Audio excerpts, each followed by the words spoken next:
কঠিন হাসরের দিনে আপনাকে উলঙ্গ অবস্থায় তোলা হবে। আপনার পাশে আপনার মা বাবা থাকবে, কিন্তু আপনি চিনতে পারবেন না। সকল দেখবেন ইয়ানস্তি ইয়ানস্তি করতেছে।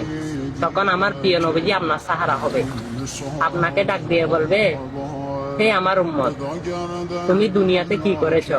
তুমি যদি বলো, ইয়া রাসূলুল্লাহ, আমি আপনার হাদিসগুলো মানুষের কাছে পৌঁছেছি, আপনার সুন্নাত মোতাবেক চলেছি, তখন আপনার সুফল জান্নাত হতে পারে। তাই দুনিয়া থাকাকালীন আপনারা সোশ্যাল মিডিয়াতে অনেক কিছু শেয়ার এবং অনেক কিছু পোস্ট দিয়ে থাকেন।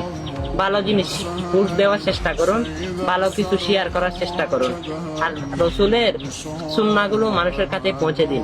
আমার প্রিয় নবীজি বলেছেন, যে আমার হাদিসগুলো মানুষের কাছে পৌঁছালো, সেই আমার সাথে জান্নাতে থাকবে।